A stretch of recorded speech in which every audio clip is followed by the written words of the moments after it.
right, is everybody set back there? I'm all set. I'm all set. I'm all set. How about the princess? I'm all set. I'm all set.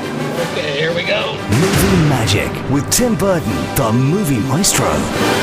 Now showing at cinemas all across the province, Pirates of the Caribbean on Stranger Tides. This film has been years in the making. Johnny Depp is returning to his iconic role of Captain Jack Sparrow. The film is action-packed. If you want to go for 2.5 hours of pure action, adrenaline rush, and lots of big screen spectacle, this is the film for you. It's rated 12A, so it's perfect for all the family, absolutely. And there's also, you'll be familiar with the Pirates of the Caribbean films, I'm sure. There's no Keira Knightley, and there's also no Orlando Bloom anymore. No, it's a whole new cast. Apart from Johnny Depp, obviously you've Penelope Cruz, and you've got Ian McShane this time round. But Geoffrey Rush returns once again, so it's good to have some of the camaraderie back on screen. And here's what Johnny Depp said when I asked him, well, what sort of fun he has, and what he feels is the most fun about his character Jack Sparrow. The most fun.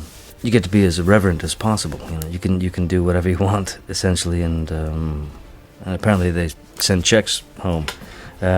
He's a character who I think can go through a lot of sort of situations, but still sort of never be completely sort of fulfilled in the sense that there's a lot more that you can mine from the character.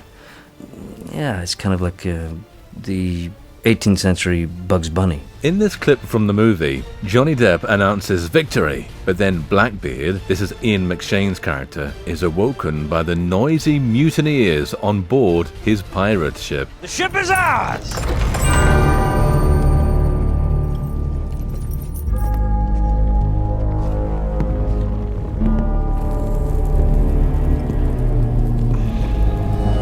Gentlemen, I be placed in a bewilderment. There I were, resting, and upon a sudden, I hear an ungodly row on deck.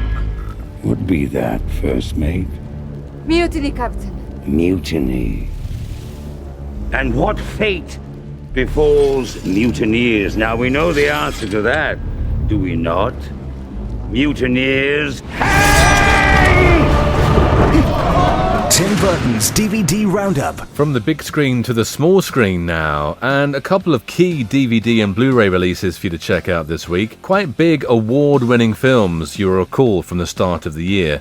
First of all, Colin Firth, Helena Bonham Carter, and Geoffrey Rush once again here in The King's Speech. Such a wonderful film. It's one of those films where you think, oh, there's so much hype about it. Is it actually as good as the hype? Well, it is. It's based on King George VI's rise to the throne and his struggle with the stuttering. And the final few minutes of the film is tremendously powerful because the king is delivering a radio address that inspires his people and unites them in battle, accompanied by the BAFTA-winning score by Alexander Desplat.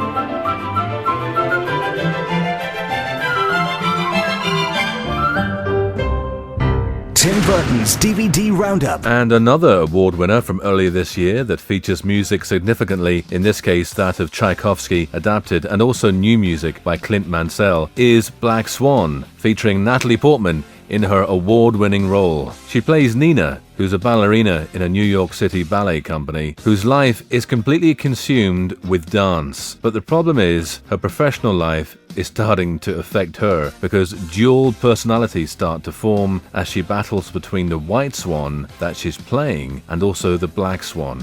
Darren Aronofsky sometimes delivers interesting visuals, but this isn't an easy film to sit through, so be warned, and do make sure the young kids are certainly in bed. I had the craziest dream last night about a girl who was turned into a swan, but her prince falls for the wrong girl, and she kills herself. Coming next week to the cinema, more fun and ludicrous frolics in Hangover 2, and on Blu-ray and DVD, Disney's Tangled. You coming, Blondie? Best day ever! I'm Tim Burton. I'll see you at the movies. Movie Magic with Tim Burton, the movie maestro.